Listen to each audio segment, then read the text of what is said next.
En medio de acusaciones falsas y órdenes de arresto ilegítimas impulsadas por la Corte Penal Internacional, el primer ministro Benjamín Netanyahu rompe el silencio y revela la verdadera razón detrás del escándalo que intentaron ocultar al mundo. Paralelamente, el portavoz de las Fuerzas de Defensa de Israel presenta una actualización clave: la intensificación de la operación en Gaza, el reclutamiento de reservistas, la eliminación de altos mandos terroristas y el compromiso inquebrantable con el resto de los secuestrados. Este doble mensaje desde la dirección política y la acción militar muestra con claridad cómo Israel enfrenta tanto la guerra en los tribunales de la opinión pública como la guerra real contra Hamás y sus aliados terroristas. El primer ministro Netanyahu revela la verdadera razón por la que la Corte Penal Internacional acusó a Israel y el escándalo que intentaron ocultar. Escuchemos su mensaje a continuación. El año pasado surgieron en los medios internacionales acusaciones falsas de crímenes de guerra israelíes. El fiscal de la CPI, Karim Khan, que es el fiscal de la Corte Penal Internacional en La Haya, dijo que planeaba venir a Israel para ver las cosas por sí mismo. Antes de venir, elogió el sistema judicial independiente de Israel, que investiga por sí mismo las acusaciones de crímenes de guerra. Pero el día de su llegada prevista a Israel, Khan canceló repentinamente su visita, y ese mismo día presentó una escandalosa solicitud de órdenes de arresto ilegítimas, acusándome a mí, el primer ministro de Israel, y al ministro de Defensa de Israel, Yoav Gallant, de crímenes de guerra.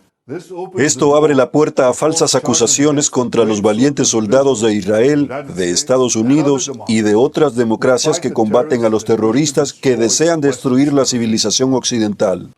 Quedamos absolutamente desconcertados. No sabíamos. ¿Qué ocurrió para que Khan cambiara de opinión de repente? ¿Qué lo hizo cancelar su visita a Israel para verificar personalmente los hechos? Solo meses después, supimos la verdadera razón de la cancelación repentina. Resulta que, unos días antes de la visita programada de Khan, una miembro femenina de su equipo lo acusó de violación y agresión sexual. Khan temía que su carrera quedara hecha pedazos, que terminara en desgracia. Después de todo, su hermano menor, un exparlamentario británico, fue encarcelado en el Reino Unido por agresión sexual. Khan pensó rápido, ideó un plan: desviar la atención de las acusaciones en su contra, acusando a Israel y a mí de falsos crímenes de guerra. Y el plan es simple: usar a Israel como chivo expiatorio, movilizar a la turba anti-israelí a su favor y así escapar de la justicia. Desde entonces, otra mujer se ha presentado con las mismas acusaciones contra Khan. Ahora, Khan ha sido suspendido, pero sus absurdas órdenes de arresto y sus acusaciones evidentemente falsas contra Israel no han sido retiradas. Deben ser retiradas, y retiradas de inmediato para que prevalezcan la justicia y la verdad. Israel ha introducido más de 2 millones de toneladas de ayuda en Gaza. Eso es equivalente a 1 tonelada de ayuda por persona y, por cierto, gran parte de ella fue robada por Hamás. Además, Israel ha enviado millones de mensajes de texto y llamadas telefónicas a civiles palestinos, instándolos a salir de las zonas de peligro. Hamás dispara contra estos civiles cuando intentan salir, y lo hace con el fin de usar a la población civil como escudos humanos. Esto es un crimen de guerra. Estas órdenes de arresto y acusaciones falsas contra Israel son una farsa de la justicia. Por eso el presidente Trump y el secretario Rubio han impuesto sanciones a Karim Khan y a otros funcionarios corruptos de la CPI por sus actividades malignas. Gracias, Estados Unidos, por hacer que la CPI rinda cuentas, porque si se impide a Israel luchar contra el terrorismo, ninguna democracia está a salvo. El portavoz de las Fuerzas de Defensa de Israel brinda una actualización sobre la operación en Gaza, el avance de las tropas y la lucha contra Hamás.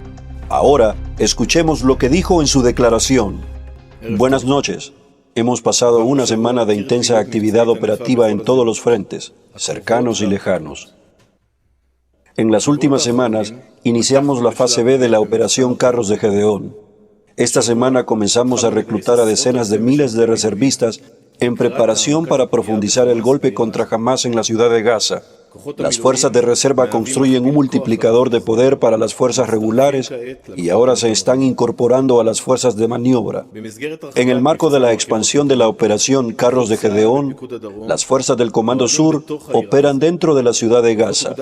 Las fuerzas de la División 99, entre ellas los equipos de combate de la Brigada Nahal y de la Brigada 7, combaten en el barrio de Zaytún. La División 162, con los equipos de combate de la Brigada 401 y la Brigada Givati, maniobra en los alrededores del barrio Seihaya, el barrio norte de la ciudad de Gaza. Continuamos atacando sistemáticamente las infraestructuras de Hamás. En la pantalla se puede ver un ejemplo de la explosión de un complejo subterráneo en el barrio de Zaytún, recuerdo, dentro de la ciudad de Gaza. Actualmente controlamos el 40% del territorio de la ciudad de Gaza. La operación seguirá ampliándose e intensificándose en los próximos días.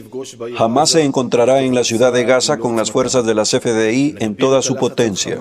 Aumentaremos la presión sobre Hamás hasta su derrota. Continuaremos persiguiéndolos en todas partes. El fin de semana pasado, las FDI y el Shin Bet atacaron y eliminaron al portavoz de brazo militar y jefe del sistema de propaganda de la organización terrorista Hamás, Hodifa Khahlut, que se hacía llamar Abu Obeida. Khahlut era el terrorista veterano y un símbolo dentro de la organización terrorista de Hamás, uno de los últimos mandos que quedaban de la dirigencia original que llevó a cabo la masacre brutal del 7 de octubre. Él fue responsable de difundir las imágenes del 7 de octubre.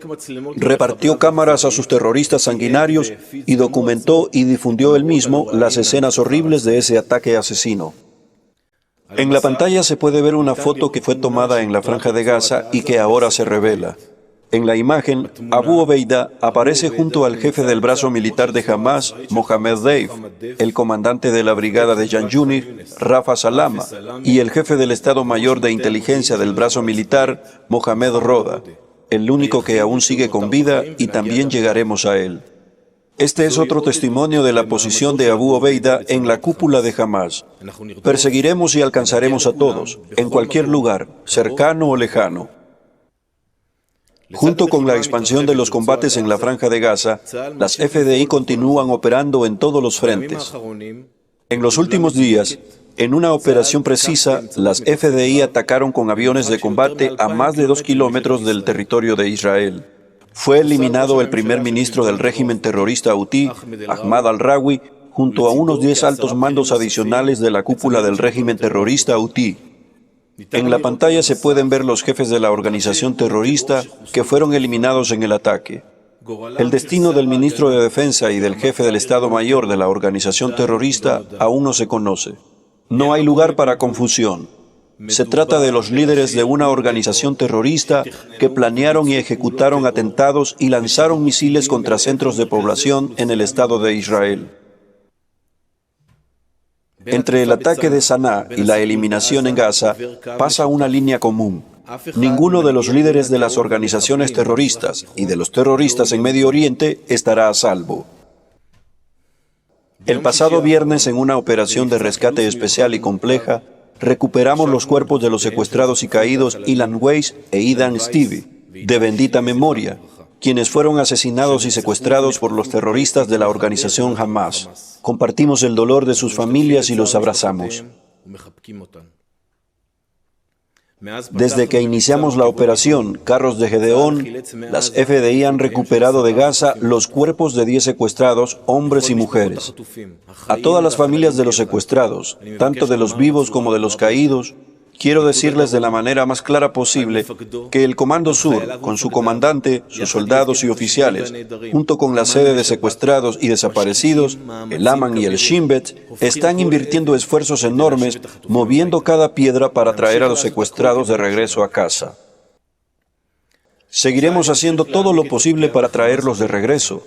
Las FDI continuarán profundizando los golpes contra Hamás en la ciudad de Gaza. En los próximos días continuará la movilización de reservistas.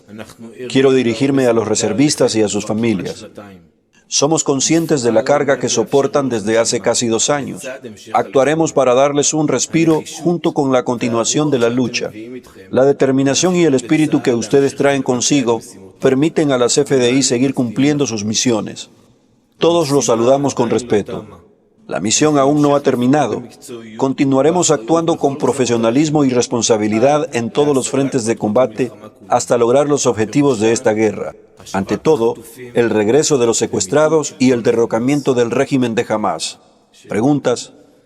Yo Viven. Noticias Canal 12. Hola. El jefe del Estado Mayor advierte una y otra vez sobre la operación y sus consecuencias, y aún así se lleva a cabo. ¿No es este un mensaje confuso para los soldados que son enviados a arriesgar sus vidas? Joab, en absoluto. El jefe del Estado Mayor expresa la posición profesional de las FDI en los foros correspondientes. La posición profesional de las FDI, que fue analizada por todos los organismos en el Estado Mayor y en los comandos regionales pertinentes sobre cada tema.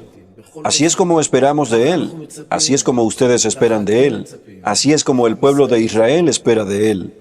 Y él seguirá haciéndolo, para que se consideren todas las valoraciones relevantes y se tomen las decisiones correctas.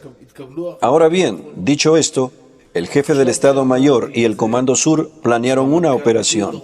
El Estado Mayor la aprobó. El jefe del Estado Mayor, el subjefe del Estado Mayor, el comandante del Comando Sur, no hay desacuerdo entre ellos. Respaldan plenamente el plan.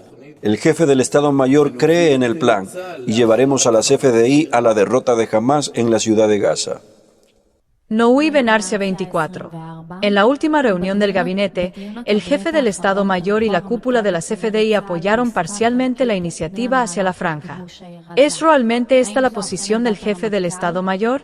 Y si es así, ¿por qué no lo anuncia formalmente? Además, ¿estima el jefe del Estado Mayor que pronto comenzará un gobierno militar en Gaza?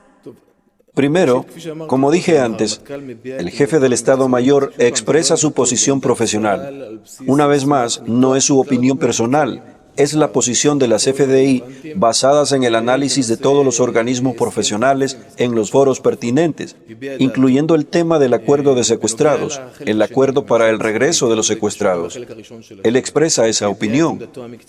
En cuanto a la segunda parte, sobre el gobierno militar, vean, está relacionada también con la primera parte de la pregunta.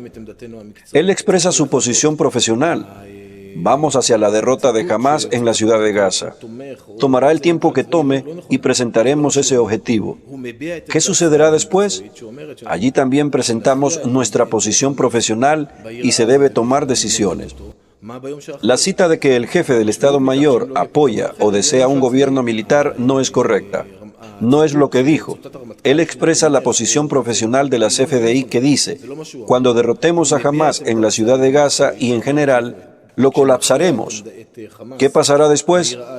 Y la implicación de ello es que, si no hay otra solución, habrá un gobierno militar. Esa es la respuesta derivada. Muchas gracias.